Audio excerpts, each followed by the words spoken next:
I have my first pro tournament of the season and I need to build my dream team for it. And the rules are as follows. I am allowed one icon of any choice. I am allowed 3 non-icon players rated 90 or above. And the rest of the team has to be 89 cards or below, and they cannot be icons. And one more bonus note, the keeper has no restrictions. So let's build this squad from the ground up, and I'm going to start with a legend. If you've been watching this channel for a long time, if you know what I'm like in competitive FIFA, Adama Traore has been a mainstay in my team.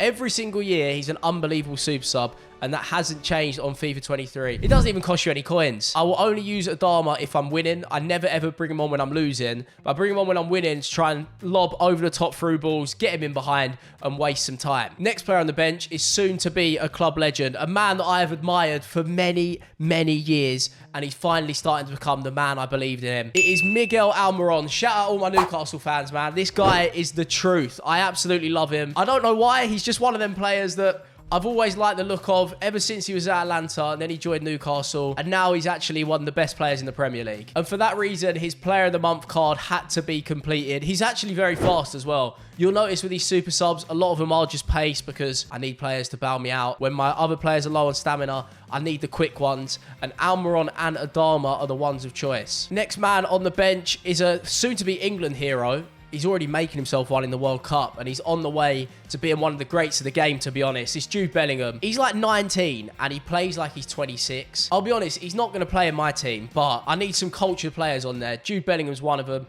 Next to him is Path to Glory, or World Cup Path to Glory, Choupo-Moting. Again, probably just filling the space because I don't use all 7 of my subs. Next one is another World Cup hero. There isn't a World Cup card, but he's going to deliver the goods at the World Cup. It's Ivan Perisic. Who? Ivan or Ivan? Ivan Perisic. Spurs player, Croatia player. Caused us a lot of heartbreak in 2018, actually. But I've forgiven him, considering he now plays for Spurs. I think he'll actually be used quite a lot. He's going to be my replacement centre midfielder. So hopefully he can come on, steady the ship, and do what he needs to do for us. Next one on the bench is actually my World Cup hero pack. I opened the World Cup hero pack. I haven't showed any of you yet, but I did upload it on TikTok.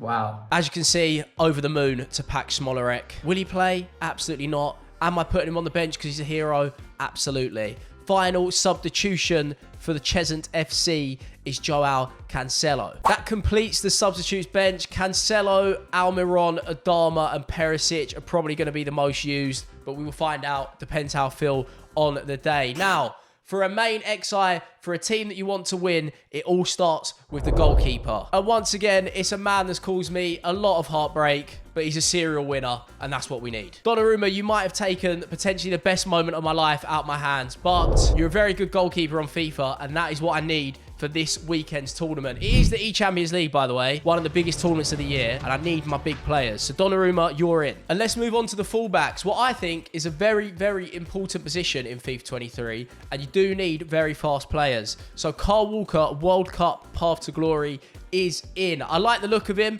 He is massively overpriced. I paid 680,000 coins for this man, but I need him. The pace and the strength is so, so key against these fast wingers. And joining him on the left side is Capdevila. Now, if my memory serves me right, he was in the 2008 Euro winning squad. I don't think he played in 2010 because Jordi Alba was in. But I remember this guy in my childhood actually being a good left back. I didn't think he'd be that good in FIFA. I'm going to put it out there. I think he's the best left back in FIFA 23 right now. Remember, all hero cards are allowed. It just depends on their rating. I can only have 3 cards of any type above 90 rated. So Capdevila, hero card, 88 rated, and the best left back on the game, he's going straight in my team. That's going straight in my basket. Now we go on to the 2 centre-backs, where actually one of them is a wild card. It is Ricardo Carvalho. I remember this man being an unbelievable defender at Chelsea, but I don't see him used that much in FIFA right now.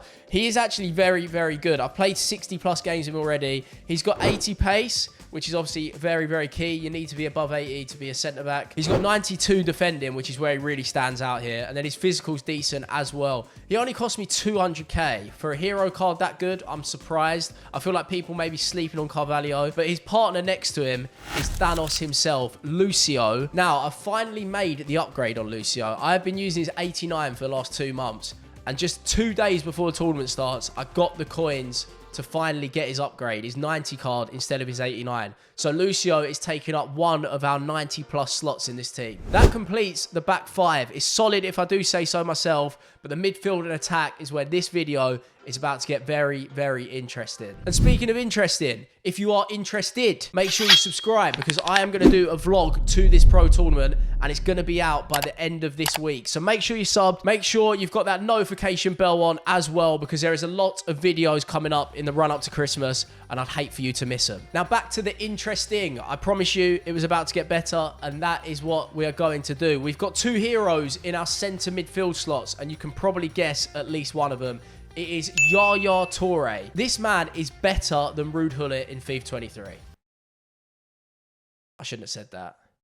He's not that good. But he is as close to Ruud Gullit. Maybe he's not as good, but he is literally this close. This close to being Ruud Gullit. I don't know what it is, but Yaya Toure is him in FIFA 23. He's just got it. I know he's very expensive. There's a reason for that. Everyone has clocked on that he's probably the best centre mid in the game, if not top 3. Next to him, we have more of a playmaker. You know what I'm like, yeah? I've always said I want one more holding midfielder, and then I always have a playmaker next to him. Our playmaker of choice is Claudio Marchisio. Again, expensive. Again, for good reason.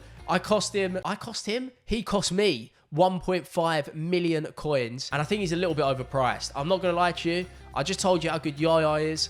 Marchisio is good, and he is at the top level, but I would not recommend paying 1.5 million coins for him. I can do it because I'm sad. I spend my whole life on FIFA points and all my possible earnings, so I can afford that kind of coins. But if you're looking for like a good card in a centre midfield role, he is way too overpriced. Wouldn't recommend, although he is very good. So with them two holding the fort down, I need some attackers in this squad, and we got 4 slots for it. We have 2 cams and 2 strikers. They could be wingers as well. I have 3 different formations ready to use in this tournament, and I will be dropping a custom tactics video soon. I know I keep saying it, but it is coming. I promise you. So let's finish with the World Cup heroes. The last World Cup hero in this starting 11 goes to Al Oriran. To me and you, it's Al Speedy Gonzalez. Terrible joke, but a great player. He is special. He cost me 670k coins and he's worth it because this 99 pace is a lie. I don't like to call EA liars. I don't like to go around putting them accusations out, but this man has 125 pace. On the other side, I have a new signing. I have dropped one of my best players. David Ginola has been sold. As a Spurs hero, that is painful to say, but I need cards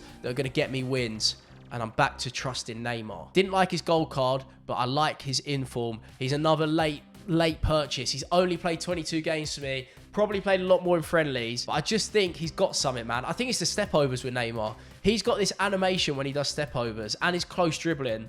That's just different gravy. Ginola, bit more of a truck, doesn't turn as nicely. I decided I want Neymar there instead. And then we go on to strikers. And as we know in any pro team, there is no Neymar without an Mbappe. My best pack pull probably ever, to be honest. You can see it on the screen. First owner, Kylian Mbappe. I don't know how I did it. I really don't understand how I've managed to do that, but my pack luck this year has been unbelievable. Kylian Mbappe's in the team. I'm not going to run you through his stats. We already know he's probably the most broken card in FIFA, and he is always going to be in pro teams.